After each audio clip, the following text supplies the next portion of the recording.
নমস্কার বন্ধুরা, মামনিস ক্রিয়েশনে তোমাদের সকলকে জানাই অনেক স্বাগত আর ভালোবাসা। যে যেখান থেকেই আজকের ব্লগটি দেখছো সকলকে অনেক ধন্যবাদ জানিয়েই আজকের ব্লগটা স্টার্ট করলাম। কেমন আছো তোমরা সবাই? আশা করছি তোমরা সবাই খুব ভালো আছো এবং সুস্থ আছো। আমি আমার পরিবারে সবাই বেশ ভালো আছি এবং সুস্থ আছি। আজ আরও একটি নতুন ব্লগে তোমাদের সকলকে জানাই অনেক স্বাগত। সকালবেলা দেখো সাজুগুজু করে বেরিয়ে পড়েছি। যাচ্ছি কোথায়? বাপের বাড়ি। অনেক দিন পর প্রায় যাচ্ছি, জানো তো। ছেলেটার তো শরীর খারাপ ছিল, মন মেজাজটা না খুবই খারাপ ছিল। হঠাৎ করে মা বলল যে বাড়িতে কালকে কার্তিক পুজো হবে, আজ আয় তোরা। আমি ভেবেছিলাম যাবো না গো, সামনেই ছেলের এক্সাম ছিল। কিন্তু তারপর ভেবে দেখলাম যে না, অনেক দিন তো বাড়িতে এই শরীর খারাপ, ডাক্তারখানা, হসপিটাল, মানে এই করে করে না মনটা খুবই খারাপ হয়ে আছে। ভাবলাম যে না, যাই হোক একটা দিনের জন্য হলেও একটু ঘুরে আসি। সেই মতন আর কি বেরিয়ে পড়া। চলে এসেছি আমাদের এখানে স্টেশনে। আমি আর পিকু 2 নম্বর প্ল্যাটফর্মে এসে দাঁড়িয়েছিলাম। আর তোমাদের দাদা আমার বড় ছেলে 1 নম্বর থেকে টিকিট কেটে নিয়েই আর কি এদিকে আসছিল। কি বলো তো, কোথাও যাওয়ার হলে না মনটা বেশ একটু ভালো হয়ে যায়। সব সময় তো বাড়ি ঘর ধরেই তো আমরা থাকি বলো। যাই হোক ট্রেনে উঠে পড়েছি।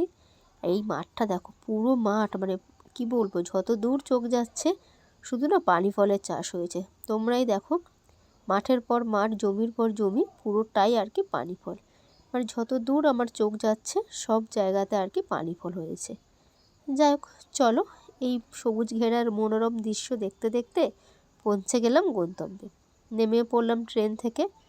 ট্রেন মামাকে টাটা দিয়ে বেরিয়ে পড়লাম নিজের গন্তব্যে। যাই হোক প্ল্যাটফর্মের ওই দিকে যাব, গিয়ে ওখান থেকেই আর কি নিয়ে নেবো রিক্সা। স্টেশন থেকে বাড়ির দূরত্ব হয়তো রিক্সাতে হয়তো 7 মিনিট, কি বড়জোর হয়তো 8 মিনিট। হেঁটে গেলে ওটা হয়তো 15 মিনিটই লাগে হয়তো। কিন্তু আমরা না রিক্সাতেই যাতায়াত করি, কেননা এই রাস্তাতে না প্রচুর গাড়ি চলাচল করে আর হেঁটে যাওয়া সম্ভব নয় ব্যাগপত্র নিয়ে। যাই হোক চলে এসেছি একদম বাড়ির সামনেই। এই ফ্ল্যাটের 2nd ফ্লোরে আমাদের আর কি ঘরটা, ফ্ল্যাটটা আর কি। দেখো আমার পিকু সোনা উঠে গিয়েছে, উঠে গিয়েই দেখো ও তো বেল বাজাচ্ছে আর মাদের দেখো ঘরটা খোলাই আছে। আচ্ছা গুলুমা হইতে, আচ্ছা চাম্মা হইতে কান্না হয়, সোনার মাতে কি কান্না হয়, কি দুষ্টুময় হয়, আচ্ছা দুষ্টুমি হয়, আচ্ছা পচামি হয়। এলো সিম কার্ড কোথায় পড়ে গেছে ফোনের? ফোনটা কোথায় পড়ে গেছিল? ফোনটা কোথায় পড়ে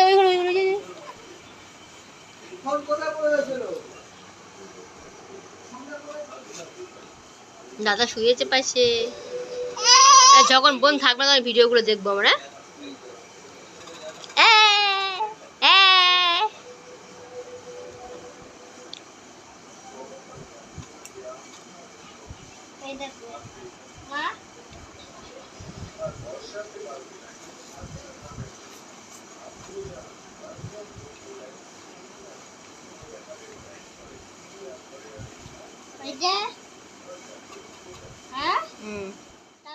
এসেই দেখো জামা কাপড় চেঞ্জ করলাম। পুচকুকে অনেকক্ষণ ধরে একটু চটকে নিলাম, মানে ওকে না চটকে, মানে ওকে সামন থেকে দেখে না একটু আদর না করে থাকতে পারি না।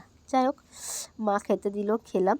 মানে এখানে লুচি ছিল, ছোলার ফুলকপির তরকারি ছিল, ঘুগনি ছিল, আর ছিল সিমুইয়ের পায়েস। আর তার সাথে চলছিল দুপুরের আর কি রান্না বান্না।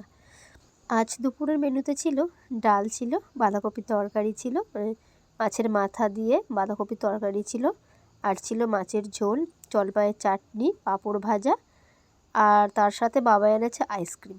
তাহলে বলো খাওয়া দাওয়াটা কেমন? বেশ জমজমাট না? যাই হোক চলো, আমি গিয়ে একটু পুচকুকে তেল মাখাবো স্নান করানোর জন্য।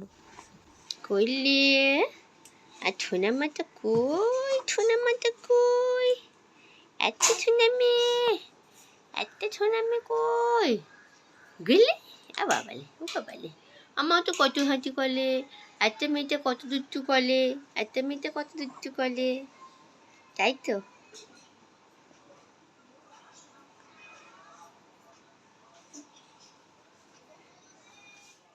যাই হোক পুচকুকে তেল মাখিয়ে স্নান করে দিয়েছি, ওর দাদার কোলে বসে বসে আর কি আদর খাচ্ছে। দেখো ও কোলে ভালো করে নিতে পারছে না। আমি বলছি বাবু পুড়ে যাবে, বোনকে ওরমভাবে নিস না। সবে গো পুচকু, একদম পুচকু বোনটা, কিন্তু কি করার বলো, ও তোর বোনকে ছাড়তে রাজিই না। যাই হোক চলো, তারপর দুপুরবেলা খাওয়া দাওয়া করে একটু বাবা এনেছিল আইসক্রিমটাও খেলাম। খেয়ে দেখো আমি আর পুচকু টানা একটা ঘুম দিয়েছিলাম জানো তো। এখন ঘড়ির কাঁটাতে না সন্ধে 7টা বাজে। দুজনে ঘুমিয়ে উঠে দেখো গল্প করছে আমার সাথে সাথে। আমি ওকে ফোনে যতক্ষণ দেখছে ফোনের স্ক্রিনটাকে, ও দেখো তাকিয়েই আছে।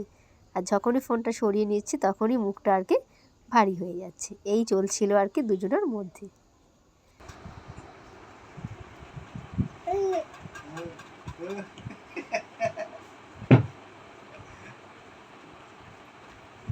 দেখাবো না যা।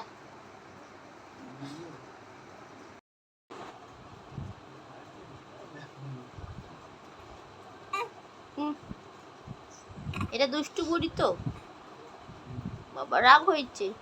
দুষ্টু বুড়িতে রাগ হয়েছে। আচ্ছা দুষ্টু বুড়ি রাগ হয়েছে।